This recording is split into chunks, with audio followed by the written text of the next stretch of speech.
क्या वे जानते हुए वहां अस्पताल का निर्माण करने जा रहे हैं कि वो जगह डेंजर जोन घोषित हो चुका है? तब उनका जवाब था कि उनके द्वारा सभी तकनीकी मामलों को बारीकी से जांचा परखा जा चुका है कि जिस स्कूल में रोजाना सैकड़ों मासूम बच्चे जो हर रोज हर सुबह इस खतरनाक इमारत में स्कूल पढ़ने आते होंगे, उनकी हर सांस राम भरोसे ही तो चल रही होगी। क्या एक भी अधिकारी ने बच्चों की सुरक्षा पर ध्यान दिया, या फिर यह श्याम बिहारी जायसवाल जी का कमीशन का खेल है? क्या मंत्री जी स्वास्थ्य सेवाओं का विस्तार कर रहे हैं या खतरों की एक कब्रगाह बना रहे हैं? नमस्कार, मैं हूं मनीष। मान लीजिए जब आपको कोई अपना घर बनाना है तो सबसे पहले आप ये सुनिश्चित करेंगे कि आप जिस भूखंड में घर बनाने जा रहे हैं वह निर्विवाद हो, अच्छा हो, भूखंड आड़ा तिरछा ना हो, या अपने अपने लेवल पर जो भी बेहतर हो चेक करने के बाद ही वहां काम शुरू करेंगे। तब आप वहां पर निर्माण कार्य शुरू कर पाएंगे जब आप पूर्णतः आश्वस्त हो जाएंगे कि यहां निर्माण में निवेश करना आपके और आपके परिवार के लिए एकदम सुरक्षित है। ठीक है, पर यदि आपको यह बात पता हो कि इस जगह पर जहां आप निर्माण कराने जा रहे हैं वहां आप या आपके बच्चे या आपका जो पूरा परिवार है वो कल भविष्य में कभी भी धरती में समा सकते हैं, सैकड़ों फीट नीचे अचानक पूरा मकान आपका धसक सकता है, क्योंकि इस बनने वाले इमारत के नीचे वर्षों से आग धधक रहा है। तो क्या आप 1 रुपए भी ऐसी जगह पर खर्च करेंगे? शायद कभी नहीं, शायद ही ऐसा कोई करने जाएगा। पर आज जो कहानी हम आपको दिखाने बताने जा रहे हैं वहां ऐसा ही कुछ होने जा रहा है। फर्क सिर्फ इतना है कि यहाँ कोई एक मकान नहीं जहां भविष्य में यदि कोई अप्रिय घटना हो तो कोई एक व्यक्ति या एक परिवार ही जमींदोज होंगे, बल्कि सैकड़ों लोगों की बलि एक साथ लेने की योजना पर काम शुरू हो चुकी है। और ये काम कोई और नहीं बल्कि छत्तीसगढ़ का जो एमसीबी जिला है वहां का जिला प्रशासन और स्वास्थ्य विभाग कर रहा है, जिसकी नैतिक रूप से जिम्मेदारी यहाँ के विधायक और प्रदेश के स्वास्थ्य मंत्री श्याम बिहारी जायसवाल की बनती है, जिनकी जिद और हठधर्मिता है कि अस्पताल यहीं पर बनेगा। सैकड़ों लोगों की जान के साथ खेलने वाले मंत्री जी का क्या लाभ है, ये वहां के जो जानकार हैं वो बेहतर जानते हैं। पर फिलहाल पूरी कहानी क्या है उसको थोड़ी सी बारीकी से समझने की जरूरत है। आप भी ध्यान से सुनिएगा। दरअसल छत्तीसगढ़ में एक जिला है कोरिया जिला, जहां से अलग होकर एक नया जिला बना, नाम है एमसीबी यानी मनेन्द्रगढ़ चिरमिरी भरतपुर। यहाँ जो चिरमिरी है एक छोटा सा हिल स्टेशन जैसा है, यहाँ कोयले का भंडार है। एसईसीएल यहाँ वर्षों से कोयला खनन कर रही है। पर एक रोचक तथ्य यह भी है कि कोल प्रबंधन की लापरवाही के कारण यहाँ के भूगर्भ में स्थित जो कोयला है उसमें आग लगी हुई है, जो 1-2 वर्षों से 10-20 वर्षों से नहीं बल्कि सन 1962-65 के लगभग से आज तक अनवरत यहाँ जो कोयला है जमीन के भीतर उसमें आग जल रही है। ये आग कब बुझेगी किसी को नहीं पता। जब आप चिरमिरी जाएंगे तो देखिएगा अक्सर बारिश के मौसम में किसी स्थान पर अचानक जमीन धसक जाती है, जिसमें मवेशी भी गिरकर अक्सर मारे जाते हैं। दरअसल जमीन के नीचे दबे कोयले में लगी जो आग है जब राख बन जाती है तो बारिश के पानी के कारण जगह जगह बड़े बड़े कुएं जैसे खड्डे निर्मित हो जाते हैं। सैकड़ों फीट मिट्टी अचानक धंस जाता है। ये घटनाएं हर साल बारिश के मौसम में चिरमिरी में देखने को आसानी से मिल जाता है। यही कारण है कि पूरे चिरमिरी शहर में कोयले में जो आग लगी है उसके कारण जहरीली गैस है कार्बन मोनोडाइऑक्साइड हवा में अक्सर देखने को आपको मिल जाएगी। जगह जगह देखिएगा धुएं का एक गुबार आपको देखने को मिलेगा। कुल मिलाकर ये शहर आग के ढेर पर बसा हुआ है। धधकती हुई आग के ऊपर जो शहर बसा हो उसके भविष्य की कल्पना हम या कोई भी बेहतर तरीके से कर सकते हैं कि यहाँ कितना खतरा हो सकता है। अब बात करते हैं असल मुद्दे पर। हम जिस मुद्दे की तह में आपको ले जाना चाहते हैं उसकी नींव स्वास्थ्य मंत्री जी ने खोदनी शुरू कर दी है। आग से लिपटी हुई इस जमीन पर अस्पताल खड़ा करने की जो योजना है उसे बनाकर हम बात कर रहे हैं मनेंद्रगढ़ चिरमिरी भरतपुर जिले के गोदरीपारा इलाके की, जहां कोयला सीम नंबर 3 धधक रहा है और उसी के नीचे कोयला उत्पादन करने के लिए ब्लास्टिंग भी किया जा रहा है। जब श्याम बिहारी जायसवाल पिछली बार यहां से विधायक थे तो इसी धधकती जमीन पर उन्होंने बनवाया था एक लाइवलीहुड कॉलेज, अब जिसे आत्मानंद स्कूल में तब्दील कर दिया गया है। और इसी के ठीक बगल में अब बनाया जा रहा है जिला चिकित्सालय, यानी कि एमसीबी का जिला चिकित्सालय करोड़ों रुपए की लागत से। जिस जमीन पर जिला चिकित्सालय बनाया जाना आरंभ किया गया है उसकी नींव खुदाई में जो मिट्टी नीचे से आ रही है वो खुद बता रही है कि यह स्थल भूगर्भ में लगी आग से प्रभावित है। अपने गर्भ में आग समाये रखी इस जमीन की हकीकत के बारे में वर्ष 2018 में कांग्रेस के सत्ता में आने के कुछ महीने पहले ही यानी 4 जुलाई 2018 को SECL के चिरमिरी कार्यालय ने बाकायदा एक पत्र लोक निर्माण विभाग को लिखकर यह स्पष्ट रूप से चेताया था कि जिस जमीन पर विभाग कॉलेज का निर्माण कार्य करवाने जा रहा है वो जमीन खतरनाक है, आग प्रभावित है। अपने पत्र में SECL ने बताया था कि किसी भी सरकारी विभाग ने SECL से किसी तरह की कोई भी NOC नहीं ली है। साथ ही SECL ने अपने पत्र में क्या लिखा था, पहले आप MCB जिले के जनता को जाननी चाहिए, इसलिए SECL ने जिले के PWD अधिकारी को पत्र में क्या लिखा है हम वो आपको बता रहे हैं। गोदरीपारा चिरमिरी में लाइवलीहुड कॉलेज निर्माण के संबंध में आवश्यक जानकारी व कार्य रोकने का, ध्यान दीजिएगा, कार्य रोकने का अनुरोध पत्र जारी किया था। इन्होंने लिखा था कि महोदय, दिनांक 3/7/2018 को समाचार पत्रों में प्रकाशित समाचारों से ज्ञात हुआ कि लोक निर्माण विभाग 5 करोड़ 38 लाख की लागत से गोदरीपारा चिरमिरी में लाइवलीहुड कॉलेज का निर्माण कार्य कर रहा है। इस संबंध में जनहित व शासन हित में आपको बिंदुवार निम्न जानकारियां दी जा रही हैं। जिस स्थान पर लाइवलीहुड कॉलेज का निर्माण कराया जा रहा है उसके भूतल के सीमों में खनन कार्य हो चुका है। वर्तमान में चौथे सीम पर भूमिगत खदान संचालित हो रही है जिसमें भूतल प्रभावित होने की संभावना है। उक्त स्थल के थोड़ी दूर क्षेत्रीय चिकित्सालय के सामने पाई जाने वाली सीम नंबर 3 स्वतः जलन प्रक्रिया से प्रभावित है, जिससे आने वाले समय में निर्माण स्थल आग प्रभावित क्षेत्र के दायरे में आ सकता है। गौर करिएगा।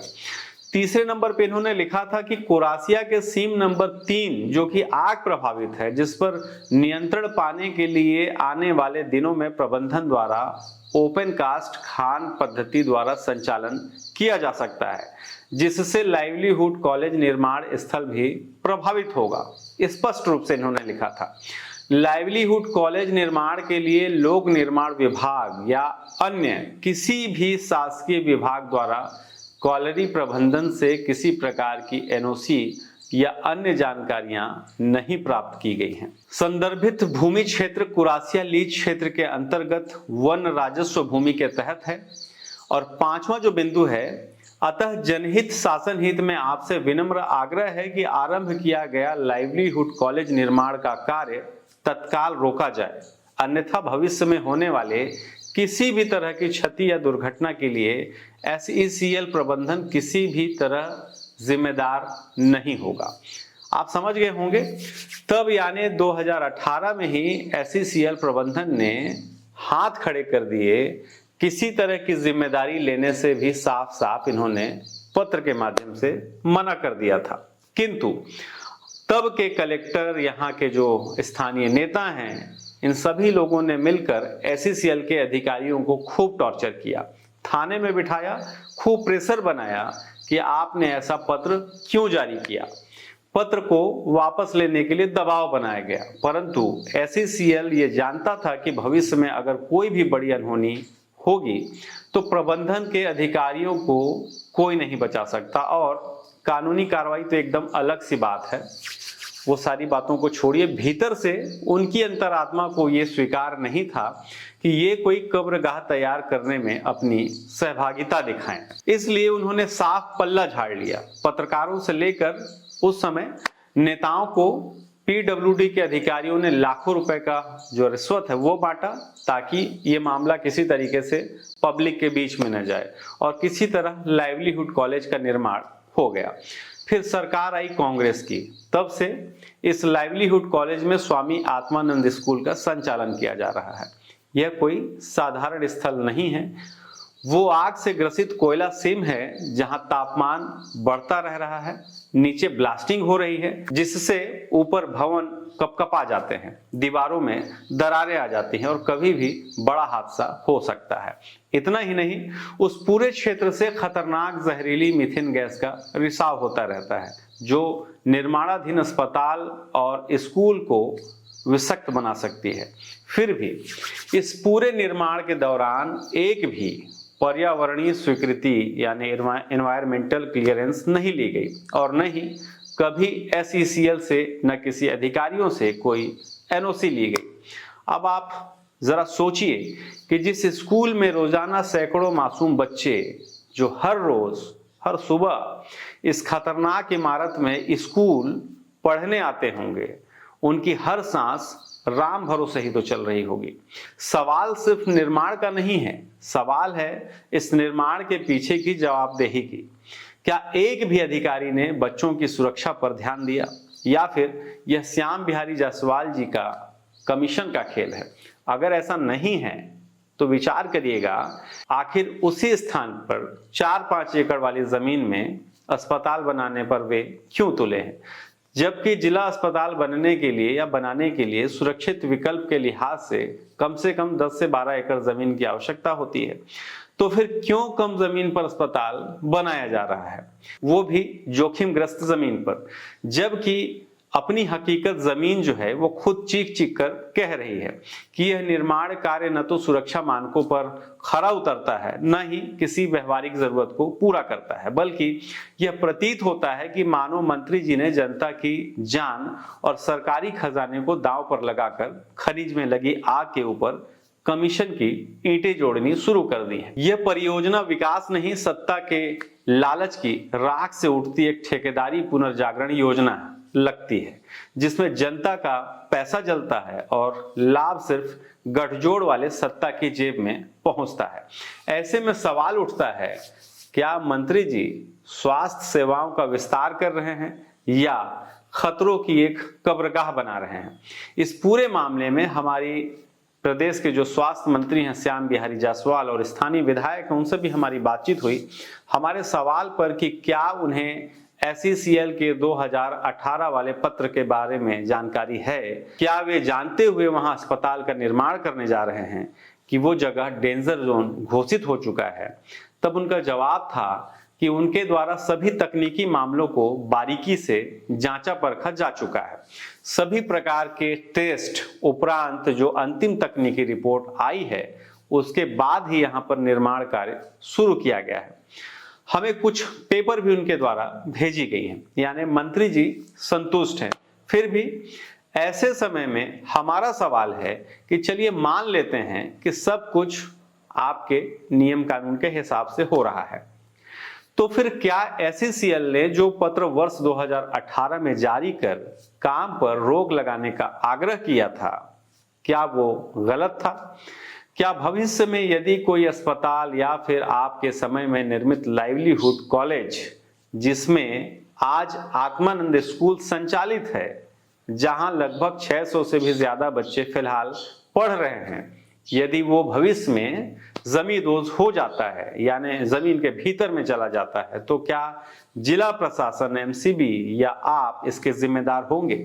क्या आपको पता नहीं है कि हाल ही में हैवी ब्लास्टिंग के कारण इसी स्कूल में दरारें आई? हाल ही में बच्चे जहां प्रेयर करते हैं इस स्कूल में, वहीं एक 80 फीट का अचानक से होल हो गया, जमीन धंस गई, जिसके बाद कुछ बच्चों को दूसरे स्थान पर शिफ्ट भी किया गया है। स्थानीय होने के नाते क्या आपको पता नहीं है कि पूर्व में इन्हीं सभी इलाकों में इसी तरह की कई घटनाएं हो चुकी हैं। कुछ समय पहले करीब 34 बी टाइप क्वार्टर एससीसीएल प्रबंधन ने इन्हीं वजहों से डिसमेंटल कर दिया था, क्योंकि उसमें क्रैक आ गए थे। यदि आपको ये सभी घटनाएं पता है और उसके बाद भी आप अपनी सहमति दे रहे हैं, तो ये बात अपने गृह ग्राम चिरमिरी कोरिया जिले के उस मासूम जनता से छुपाने की कोशिश न करिए जिन्होंने आपको जिताया, जिन्होंने आपको भाई माना, बेटा माना। चिरमिरी जिले के लोगों को आज मंत्री श्याम बिहारी जायसवाल से सवाल करना चाहिए, और चिरमिरी ही नहीं बल्कि जो पूरा एमसीबी जिला है यानी भरतपुर, तमाम जगह के लोगों को ये सवाल करना चाहिए कि मंत्री जी उन्हीं की जिंदगी का सौदा क्यों करने जा रहे हैं। जानकार मानते हैं कि चिरमिरी की जनता को इस पर जन आंदोलन करने की जरूरत है। अभी भी बात बन सकती है। यदि लोग जागरूक नहीं हुए तो सबके सब मूक बधिर होकर बस अपनी मौत का तमाशा देखने का इंतजार कर रहे हैं। हालांकि भरतपुर के जो पूर्व में विधायक रहे हैं और कांग्रेस के वरिष्ठ नेता हैं गुलाब कमरो, हमारी उनसे भी बात हुई थी और उनका कहना है कि ये सारे नियम कानून को ताक में रखकर एक तरीके से हजारों लोगों का कब्रगाह बनाने का जो तैयारी है वो कर रहे हैं। तो मंत्री जी से विनम्र आग्रह है कि इस तरह के मामले पर संज्ञान लें। संज्ञान क्या लें, जानकारी तो आपको सब कुछ है। बेहतर होगा कि एक बार फिर से विचार करें और कम से कम लोगों की जान संकट में न रहे, इसके लिए प्रयास करें। शुक्रिया।